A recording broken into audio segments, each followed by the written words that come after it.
দর্শক, পঞ্চগড়ের বড়বাড়ি সীমান্তের শূন্যরেখায় যে 10 জন অবস্থান করছেন তাদের ব্যাপারে আরো খবর জানাতে আমাদের সাথে যোগ দিচ্ছেন সহকর্মী হোসেন রায়হান। যাচ্ছি তার কাছে। রায়হান, এই শূন্যরেখায় অবস্থানকারী যে 10 জন রয়েছেন তাদের কিভাবে দিন কাটছে, কি অবস্থায় আছেন তারা? শ্রেয়া, প্রায় 60 ঘন্টা পার হয়ে গেল। অত্যন্ত মানবেতর অবস্থা এখানকার। বিশেষ করে এই যে 10 জনের মধ্যে 3 জন শিশু আছে, 2 জন নারী আছে, আর বাকিগুলো পুরুষ, এবং তাদের মধ্যে বয়স্ক মানুষও আছে। তারা দীর্ঘ 3 দিন অর্থাৎ 60 ঘন্টা অতিবাহিত হয়ে গেছে। প্রচন্ড খরতাপ বইছে এলাকায় এবং রাতে ঝড় বৃষ্টি হচ্ছে, তার মধ্যেই তারা সীমান্তের জিরো রেখায় অবস্থান করছে। পাশাপাশি বিজিবি এবং বিএসএফ দুই পাশেই কিন্তু কড়া প্রহরায় রয়েছে।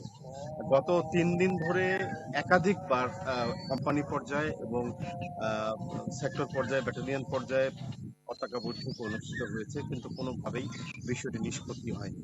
বিজিবির পক্ষ থেকে জানানো হয়েছে অবৈধ অনুপ্রবেশকারীদেরকে তারা কোনোভাবেই, অর্থাৎ কুশিন হওয়া কোনো মানুষকে তারা কোনোভাবে বাংলাদেশের ভূখণ্ডে প্রবেশ করতে দিবে না।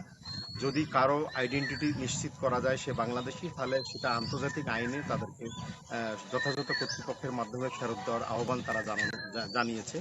কিন্তু তারা কোনোভাবেই এটা স্বীকার করে না যে এই সব লোক আমাদের। তারা উল্টো বাংলাদেশিদের চাপ দিচ্ছে, বিজিবিকে চাপ দিচ্ছে যে আপনাদের লোক আমাদের দেশে আপনারা পার করছেন, আমাদের এরা না। তো এই হচ্ছে এখানকার পরিস্থিতি। যত সময় যাচ্ছে স্থানীয় মানুষজন কিন্তু আসছে, প্রতিদিন অসংখ্য মানুষ কিন্তু এলাকায় জমায়েত হচ্ছে। আজ দুপুর 12টার দিকে ওখানে একটি উত্তেজনাকর পরিস্থিতি সৃষ্টি হয়েছিল। বিজিবির পক্ষ থেকে আমাদের জানানো হয়েছে যে বিএসএফ এর একটি দল, তাদেরকে যারা পুশিং করার জন্য তাদেরকে নিয়ে আসে, তাদেরকে হঠাৎ করে তারা ওখান থেকে উঠিয়ে পার করে দেওয়ার চেষ্টা চালাচ্ছিল। তাৎক্ষণিকভাবেই স্থানীয় বিজিবির যে ক্যাম্প কমান্ডার তিনি তাদেরকে চোখ রাঙিয়েছে এবং এখানে ধস্তাধস্তির মতো ঘটনা ঘটেছে। সেই ক্ষেত্রে গ্রামবাসী এই বিষয়টা দেখে তাড়াতাড়ি করে এলাকায় ছুটে আসে এবং একটা উত্তেজনাকর অবস্থা সৃষ্টি হয়। মানুষ দিক বিদিক ছুটোছুটি করে। এলাকার মানুষ আশঙ্কা করছে যে কোনো সময় এখানে রক্তক্ষয়ী সংঘর্ষ ঘটতে পারে। আমি ইতিমধ্যে বিজেপির শীর্ষস্থানীয় যারা আছে তাদের সাথে কথা বলেছি। তারা আমাকে জানিয়েছে যে আমরা একাধিকবার পতাকা বৈঠকের মাধ্যমে তাদের জানিয়েছি, কিন্তু তারা শুনছে না। সুতরাং আমরা কোনোভাবে এইসব মানুষকে আমরা প্রবেশ করতে দিতে পারি না এবং এটা আইন পরিপন্থী। তো শ্রেয়া, এই ছিল পঞ্চগড় জেলার সার্বিক বর্ডার পরিস্থিতি আমার কাছে। ধন্যবাদ রায়হান। দর্শক, এবারে আমরা লালমনিরহাটের খবর জানবো। এই ব্যাপারে জানাতে আমাদের সাথে যুক্ত হয়েছেন সহকর্মী মাহফুজ বকুল। বকুল, কি পরিস্থিতি লালমনিরহাটের সীমান্তে? বিজিবির তৎপরতা কেমন দেখছেন? শ্রেয়া, লালমনিরহাটেও কিন্তু উত্তেজনাকর পরিস্থিতি গতকাল থেকে চলছিল। বিশেষ করে পশ্চিমবঙ্গের নির্বাচনের পরে কিন্তু এই এলাকার দুইটি সীমান্ত পয়েন্ট রয়েছে, লালমনিরহাটের পাটগ্রাম, সেই দহগ্রামের সীমান্ত এলাকা, এবং আদিতমারি দীঘলটারি দুর্গাপুর এলাকা। এই এলাকায় কিন্তু কাঁটাতারে বেড়া নেই। কাঁটাতারে বেড়া নির্মাণ নিয়ে উত্তেজনা ছিল। পরবর্তীতে গত শুক্রবার থেকে পুশিং শুরু হয় একযোগে 3টি স্পটে। গতকালকে কিন্তু পাটগ্রামে একজন মানসিক ভারসাম্যহীন লোককে পুশিং করবার চেষ্টা করেছে, পরে বিজিবি সেটি বাধা দিয়েছে। আবারও চেষ্টা করলে এলাকাবাসী এবং বিজিবি এক পর্যায়ে এলাকাবাসী কিন্তু ধাওয়া করে। তারপরে রাত 12টার দিকে সর্বশেষ যে তথ্য, কলসিবাড়ি সীমান্ত এবং আরো একটি সীমান্তে কিন্তু প্রায় 20 থেকে 25 জন, আমরা যতটুকু তথ্য পেয়েছি, বিএসএফ এর তরফ থেকে ট্রাক এবং বাসে করে লোকজন নিয়ে এসে কাঁটাতারে বেড়া পেরিয়ে কিন্তু লোক ঢুকানোর চেষ্টা করা হয়েছে। বিজিবি তাৎক্ষণিক টের পেয়ে সেটি কিন্তু প্রতিহত করেছে। পরে এলাকাবাসী, শত শত এলাকাবাসী সারা রাত, গভীর রাত জেগে পর্যন্ত সেই সীমানা এলাকাগুলো পাহারা দিচ্ছেন এবং তারা কিন্তু বিজিবির সাথে কাঁধে কাঁধ মিলিয়ে ঘোষণা দিচ্ছেন যে আসলে যে কোনো ধরনের এরকম অবৈধ অনুপ্রবেশ সেটি কিন্তু তারা মানবে না। বিজিবিও কঠোর অবস্থানে রয়েছে। আমরা স্থানীয় যারা সীমান্তবাসী তাদের সাথে কথা বলবার চেষ্টা করেছিলাম।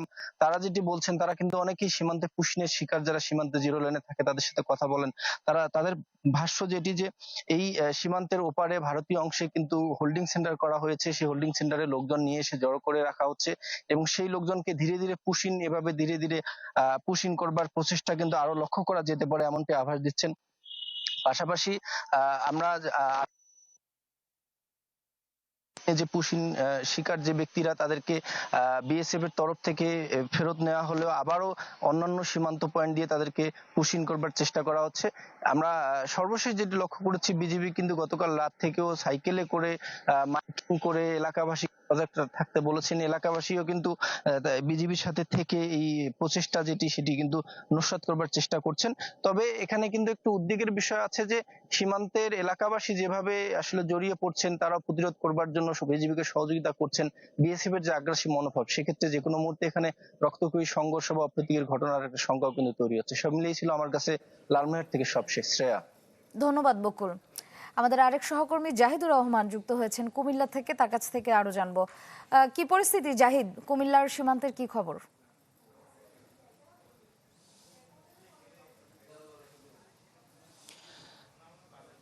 দেশের অন্যান্য সীমান্তে আসলে যে পরিস্থিতি বর্তমানে বিদ্যমান রয়েছে, কুমিল্লায় কিন্তু আসলে এই ধরনের পরিস্থিতি এখনো সৃষ্টি হয়নি এবং এখানকার যে সীমান্ত এলাকা সেটা কিন্তু এখন পর্যন্ত শান্ত রয়েছে।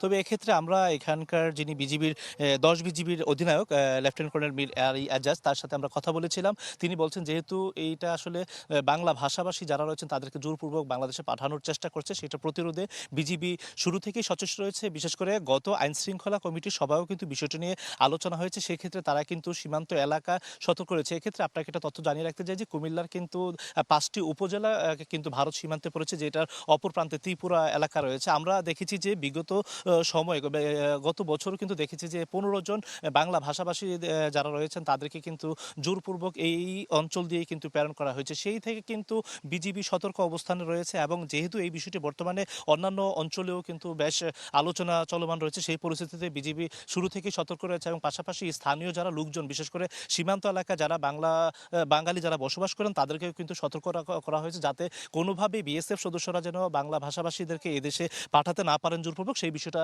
সতর্ক অবস্থানে রয়েছে। একইভাবে একটু যদি আপনাকে বলতে চাই, এইখানকার যে প্রত্যেকটি সীমান্ত রয়েছে, প্রত্যেকটা সীমান্ত এলাকায় কিন্তু আমরা দেখেছি যে বিজিবি অতিরিক্ত টহল কিন্তু জোরদার করেছে এবং আমরা এই বিষয়টা নিয়ে বিজিবি যিনি অধিনায়ক তিনিও কিন্তু বলেছেন যে আমাদের আগে যারা নিয়মিত টহল দিতেন তারাও কিন্তু এখন এর চেয়ে বেশি পালাক্রমে 24 ঘন্টা তারা শিফট ভিত্তিক কিন্তু কাজ করছেন এবং আমরা দেখেছি যে এই এলাকার বিভিন্ন যে পয়েন্টগুলো আছে যেখানে আসলে বিজিবির চলাচলের মতো রাস্তা নেই, সেই জায়গা দিয়ে কিন্তু দুর্গম এলাকা দিয়ে কিন্তু তারা বিভিন্ন স্থানে পর্যবেক্ষণ করছেন এবং সতর্ক অবস্থায় রয়েছেন। আসলে সবকিছু মিলিয়ে বলা যায় যে কুমিল্লার যে পরিস্থিতি এখন পর্যন্ত শান্ত অবস্থায় রয়েছে এবং এখানে যারা বিজিবি সদস্য রয়েছেন তারা তাদের দায়িত্ব পালন করছেন এবং এক্ষেত্রে তারা সর্বোচ্চ সতর্ক অবস্থানে রয়েছে, যাতে কোনোভাবেই বাংলা ভাষাভাষীদেরকে বিএসএফ সদস্যরা জোরপূর্বক বাংলাদেশের যে সীমান্ত সেটা দিয়ে যেন না পাঠাতে পারে। তো এই ক্ষেত্রে এই ছিল এখান থেকে সর্বশেষ। শ্রেয়া।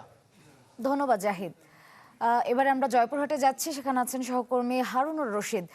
হারুন, আমাদেরকে জানাবেন জয়পুরহাটের সীমান্তে পুশিন ঠেকাতে বিজিবি কতখানি তৎপর রয়েছে? শ্রেয়া, জয়পুরহাটে কয়েকদিন ধরেই কিন্তু সীমান্তে পুশিন এই প্রতিরোধে বিজিবির পাশাপাশি কিন্তু এখানে এলাকাবাসী যোগ দিয়েছিল, কিন্তু গত পরশুদিন থেকে কিন্তু আবার আনসার সদস্য এবং গ্রাম পুলিশ তাদের সাথে সহযোগিতা করে কিন্তু পাহারা দিচ্ছে। তো জয়পুরহাট সীমান্ত এলাকায় কিন্তু এখন পর্যন্ত কোনো পুশিনের ঘটনা ঘটে নাই, আর এই পুশিন যাতে না ঘটে এই ব্যাপারে কিন্তু বিজিবির পক্ষ থেকে তার সতর্ক অবস্থান আছে। আমি এই মুহূর্তে আছি এটি দিনাজপুরের হিলি সীমান্তে। এই সীমান্তের এলাকায় কিন্তু গতকাল ঘাসুরিয়া যে এলাকা, সেই এলাকাতে কিন্তু 5 জন ভারতীয়কে বিএসএফ সদস্যরা পুশিন করার চেষ্টা করেছিল। তো সেই পুশিন ঠেকে দিয়েছে বিজিবি সদস্যরা, কোনো ক্রমেই তারা কিন্তু এই বাংলাদেশ সীমান্তে তারা প্রবেশ করতে দেয় নাই। তো এখন পর্যন্ত কিন্তু এই যে সীমান্ত এলাকায় জয়পুরহাটের যে সীমান্ত এলাকা রয়েছে এখানে কিন্তু কোনো উত্তেজনাকর কোনো পরিস্থিতি এখনো সৃষ্টি হয় নাই। সীমান্তবাসী যারা আছেন তারাও কিন্তু একদম মানে শান্তিপূর্ণভাবে তারা বসবাস, তারা বিজিবিকে সহযোগিতা করছেন।